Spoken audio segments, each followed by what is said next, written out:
So the SAN we run on, we have two different equal logic storage arrays. We've got a PS400, which is 6 2/3 terabytes of usable space. Each one of them has 3 gigabit ports, so you can push 300 megabytes a second and 10 or 15,000 IOPS, I believe it is. We also have an older PS100E, which is 2 terabytes of usable space. And again, all of the same features, it's just a matter of space when you change the logics at this point. Our DMZ, we ran off of our compelling fiber SAN, again, just for the fact that we did need ISW traffic out in our DMZ. Those were loaded the same way, they booted off of the SAN, and then all of the virtual machines were mounted off the fiber SAN as opposed to the ISW SAN, so essentially the same setup. The servers we use, if you're familiar with those product lines, really nothing high-tech or expensive. Basically, all we need them for is a CPU to RAM and network connection, so we were able to purchase bare-bones servers. We didn't need the expensive RAID controllers and the 5 hard disks and all of this stuff that starts to add up on your price. Buying for the processor, you throw as much RAM in there as you can, and away you go. Every one of the servers moves over the SCSI network with a QLogic HBA. So our current VMware setup, we have 5 VM hosts on our internal network. We have 2 of them in our DMZ network. The only reason we have 2 up there is for redundancy's sake. We could run all of our DMZ servers off of one piece of equipment if we chose to.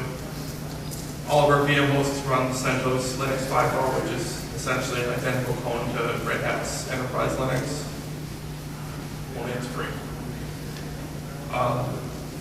All of the VM hosts run off of the free VMware server version 103. They're up to version 106 right now, but none of the features since 103 has been pertinent or a problem with what we were having, so we haven't taken the time to upgrade them at this point. As I mentioned, all of the VMs have been mounted on as ISCSI volumes with the servers booted over ISCSI, so everything pretty much lives out in our ISCSI SAN. I'm going to turn it over to Scott Brissenden to discuss our Zen setup for a little while. So about a year ago, Zen moved from 3.5 up to 4.0, and we noticed that it had a lot of enterprise features that ESX offered, but it's probably about a third of the cost. So that really sparked our interest in that. Usually what we did was purchase 5 licenses.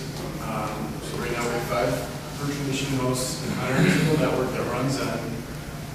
Zen Enterprise is it's built off of Linux OS. So basically what I do is you throw the Zen CD in, it installs, you're up and running.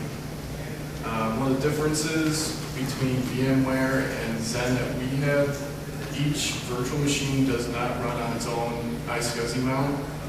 We have a large ISCSI volume that all VMs run off of. This allows us to move each VM in between each host server in each pool. We currently have 2 pools, one with 3 servers and one with 2. All these hosts, all the VMs running on these hosts share resources. If we were to lose one of the hosts, the VMs would continue to run and we would not have to touch them. Once that host came back online, everything would continue to run as normal. So statistics, we run about 4 VMs per host server. We can run more. Load average is about 50% or so on each host. So we have a lot of room to grow. 41 virtual machines running in our production environment. Pretty much the only thing we haven't virtualized are database servers, our Oracle servers, and our Exchange server. We do have a MySQL server that does pretty well in virtualization mode. With our EqualLogic SAN, we average about 40 megs per second throughput during business hours, which is fantastic. And server deployments, we get requests once in a while just to, test server for our developers. We can have that up and running in about 5 minutes.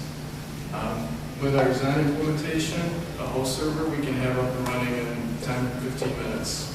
We're ready to throw virtual machines on it. And with our complete infrastructure, we have about a 99% uptime, which is very good. We rarely have a problem where we're down for more than 10, 15 minutes. Things come back pretty quickly, or it doesn't drop at all. The thing I want to mention about Zen is they have better 64-bit support and multi-CPU support than VMware did, so that made it pretty enticing for us as well. It also makes use of Intel's VT, or AMD's V, I think it is. So just the IOs, the performance on Zen virtual machines have been way better than VMware's, at least the free server. Basically, the big difference is that the VMware's free server uses a pair virtualization technology. So you've got a software hypervisor that sits between your VMs and your local OS that's translating the VM's requests into an OS level request that can be transferred to the hardware. Zen loads right onto the bare bones to begin with, and Zen uses more of a hardware virtualization technology. So it's actually giving you much more direct access to your hardware, which is why it's required that you have, if you want to run Windows VMs within Zen, you've got to have the VT capable processors. Because basically, if you look at the CPUs, there's a ring 0, which is where you can have unrestricted access to your CPU.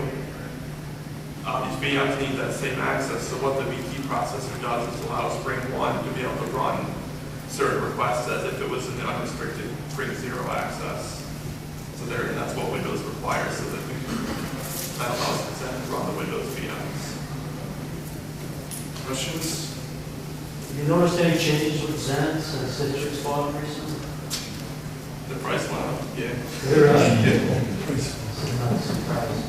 No, I mean, we bought the software before the purchase was made. There hasn't been that many patches or anything, but we haven't had those issues that we're just waiting for that latest patch to come out for either.